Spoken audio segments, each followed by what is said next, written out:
Oh, what's up, YouTube? A couple people asked some questions about what it is that I'm doing. I posted a couple videos of my car, and some people don't know what they are or familiar with what it is that I'm trying to accomplish here. So, um, basically, quick background story on the car. It's a 1987 Z28 Chevy Camaro, known as a third gen or an F body. That originally came out of the factory with a 305 tune port. But pretty much was a car that I'd always desired to own. I'd owned an IROC before I bought it, and never actually got it on the road. Had plans to fix it up. Was young, didn't have the means or the money or the time, so car went down the road to help fund other projects and other endeavors. So yeah, so picked this car up in Portsmouth, New Hampshire, and had a 355 small block Chevy, carbureted.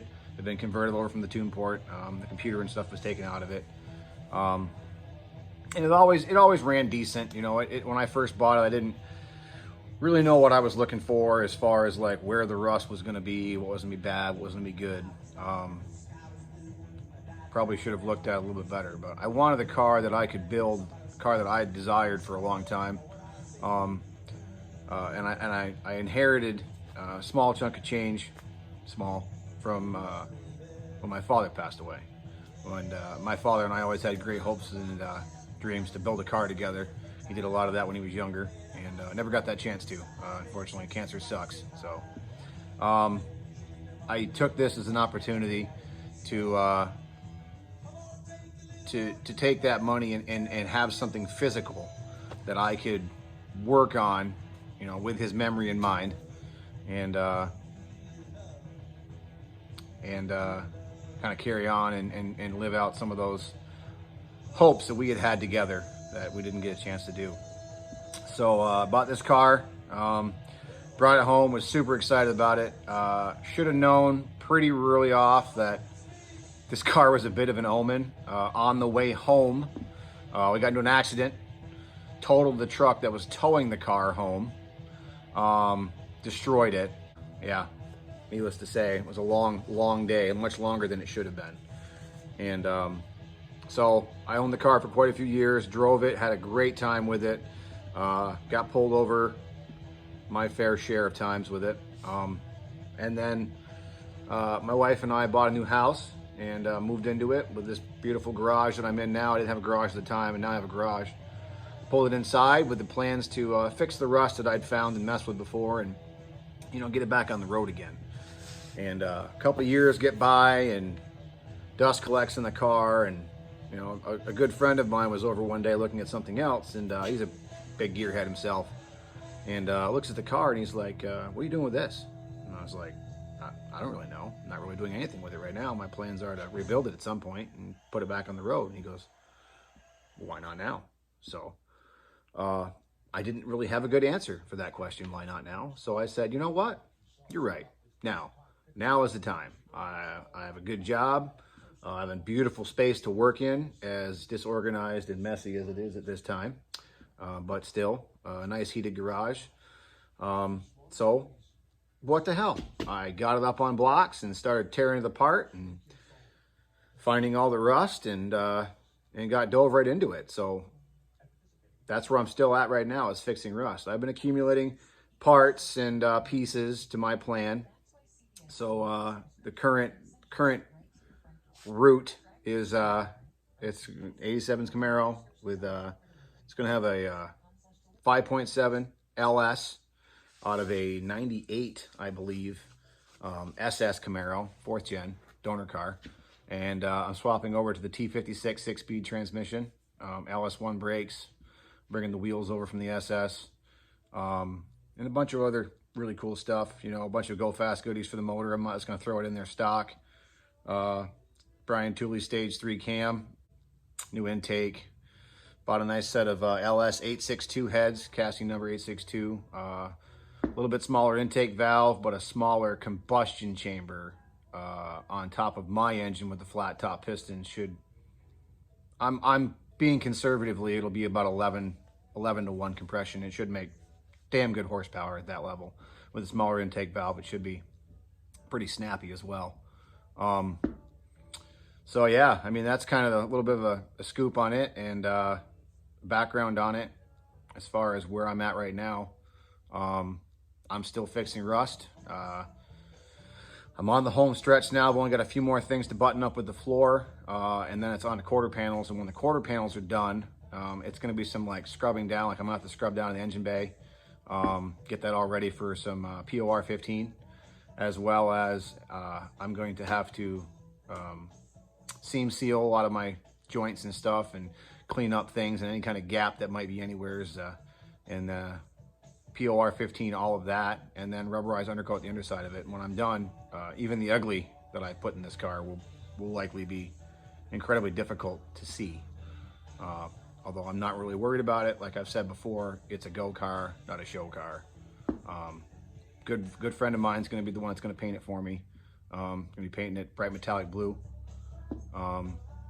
So yeah, I'll do a couple more videos of some of the stuff I've got going on and with it, and future plans and things like that. But I want to try and make another video of some of the simple stuff that I picked up the last 6-8 months that's making this all possible. A lot of guys out there, they get intimidated by these things, and it's a daunting task to take on something like this if you have no experience. But YouTube, man, I mean, I've learned a lot of what I know now from YouTube, and I can't thank a lot of the guys out there enough, as well as a couple guys on the LSX 3rd Gen Swap page on Facebook. Worlds of information on there. Matt Walter from Walter Racecraft. Guy's an amazing wealth of knowledge. It's helped me out a ton. So I'm gonna go ahead and get working on some stuff today, and probably won't take any video of what I'm actually doing per se, maybe some before and after shots, but yeah, today's just gonna be cleaning up some of the floor welding you saw from the other day, and probably a little bit of grinding, smoothing things out, trying to make things a little bit prettier, tidy things up some. So that's my plan. All right, let's get to it.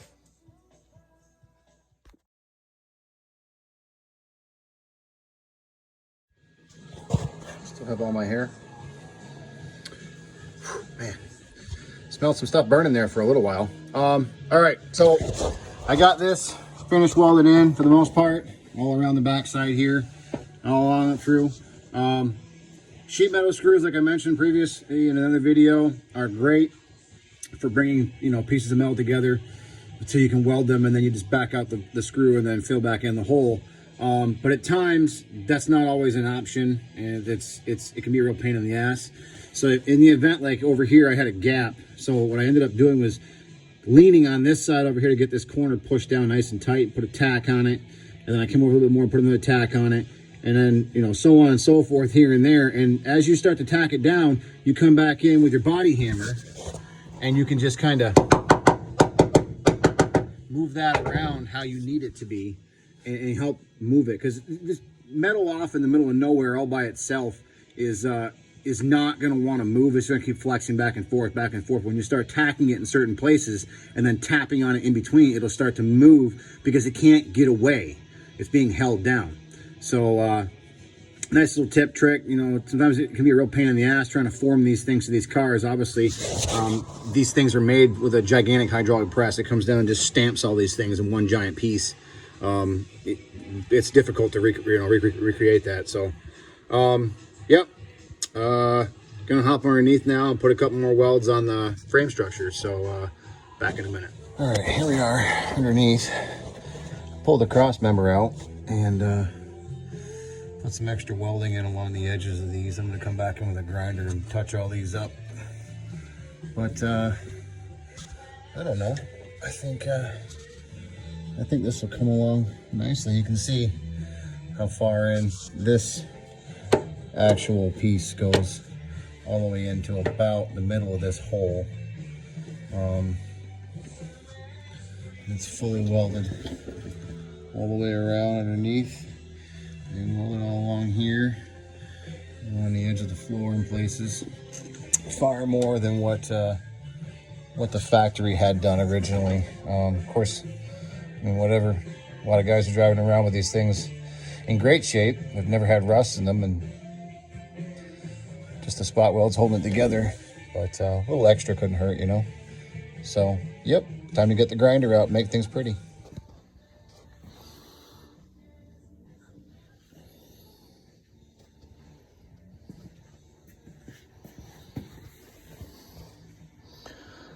I had to replace all of this. This was all rotten. This was all gone. A little piece up in here, the firewall and the inner fender well and everything comes together.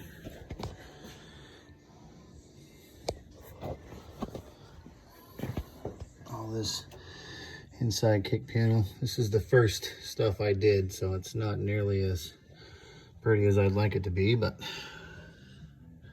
it is. I also had to fix this big section of floor back here. Probably just had to do away with that drain hole altogether. My DSE subframe connector kit, which worked out fantastic for me because, well, a large portion of the rust and stuff I had in my car was right along this body seam. So I literally had to cut it out. Still see a little bit of a surface rust piece right there. I had to cut it out to put this in, which, you know, obviously worked out in my favor. A couple little pieces. This is superficial stuff. I'm going to cut just a piece out here and just patch a piece in there just to close it up. A lot of this stuff's going to get just wire wheeled, sanded down a little bit, and get a coat of some rust preventative on it. It's never going to see rainstorms. It's never going to see salt again, so it's not really going to be a big deal. And the DSE subframe kit, got double plates. And it welds all the way down into the rear lower control arm brackets. So that was the first side I did. And then once I had this side quote unquote conquered, I came around on this side and I had to do much the same. All of this stuff again was all rotted out and had to be replaced. There was a hole up here in the fender well. This section of rocker was crushed. I'm assuming the car was driven off of a curb at one point and like missed the exit on the parking lot and drove off because the car was crushed right across here on both sides for the most part. Other rocker panel wasn't hit much, but the body seam and everything was all destroyed and I had to rebuild all of that. And then came inside, and you can't really see it now. I'll post some pictures up. Kind of stick them in a little bit so you can see the structure underneath.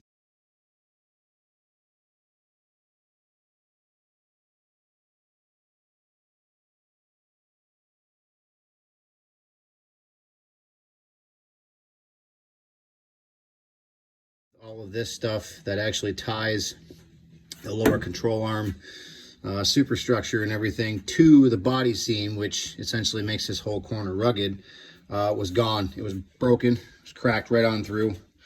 So I had to rebuild all of that inside of there and put it all back together again. And then luckily this section of flooring out of my donor car was in good shape for the most part. Had to come in here and rebuild this entire wheel well section. Again, all this stuff will get body seamed along the cracks and crevices and everything and blended and then POR'd and undercoated, so you won't even be able to tell it was there. DSE subframe on this side, which was a chore because a lot of this inner rocker, as you can see, had to be all replaced, and I didn't make it to the exact specifications that it was from the factory. Like this plate I had to make to fill in the gap and make sure all this stuff was tight and nice and straight and strong. So then obviously I went ahead and cleaned up a lot of these Gubru looking welds I had on this floor panel piece here that you guys are seeing before. So that's all done there. And underneath, this is all the DSE subframe kit all the way back. I mean, it is, for considering how ugly my car was, the kit went in incredibly well. Got a lot of my finish welds done on my subframe rail here.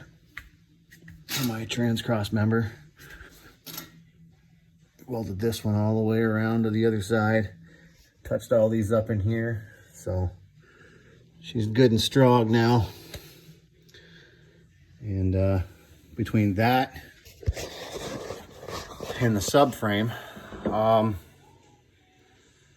yeah, that's structurally, that's what was wrong with the car. I didn't even realize all the years I was driving this car and beating on it and thrashing it and everything else. I didn't even have a clue how rotten it was deep down in its bones. You'd be surprised what a heavy layer of undercoating will hide, like a little membrane, and it holds stuff in there. But so yeah, now all I gotta do is cut out, replace my quarter panels and some other touch-up spots that are just more or less superficial for the most part. And once I get that stuff done, change out the hatch. I have new front fenders for it that came off my donor car. I'm replacing the doors. My doors had rust along the bottom of them. Pretty much any one of these cars that was driven in a salt environment that had ground effects on it, they rot out right behind those ground effects. So the quarter panel is going to get changed out. I'm changing out the doors because the doors from the donor car have power windows in it. I mean, I'm not super tall, so reaching across to roll down the passenger side window is a pain in the ass. Yeah, I robbed the air conditioning out of that car. I don't know if I'll install it right away, but I have all of the heater box and all that stuff and to transfer over to this, should I choose to at some point. It's not really a big deal right off the bat. It's something I can do after the fact as long as I have the parts to do it. So, but it's come a long way. Definitely a lot more solid now than it was before. Still some battles to have, but all in all, I'm happy with my progress. I'm a little bit behind schedule. I'd like to have had the car gone by now and have my buddy starting to work on the body and stuff. So, but it's what it is, man. Gets done when it gets done, and I'm going to thoroughly enjoy driving it when the time finally comes. So. All right, so if you guys have any questions or anything like that about what's going on or plans I have for the motor, things like that, you're more than welcome to ask, comment. I'll be paying attention to it. I don't really know how I feel about all this YouTube stuff, but a couple of friends of mine kind of poked me a little bit about it, like, hey man, you know, you're doing some stuff that's not really documented well, and you have firsthand experience. Maybe other people can use your knowledge you have of what's going on to help them save their cars, because every one of these things we can save and put back on the road is a win. They're becoming more and more difficult to find. Cars that aren't LS swapped yet, that are in good shape, are going for good money right now. So I mean, we need to make a conscious effort to keep poking around and keep saving them. And you know what? LS swap as many of them as we can, because it makes them a little more fun to drive and a lot more user friendly. And it's a simple thing to do, and it really make good power. So go ahead and, I guess, like, subscribe, so that I can know you guys are out there and you want more or less, or either way. I don't know. This could be fun. I like talking to myself, which is pretty much what I'm doing right now. So, all right, guys. I'll see you next time.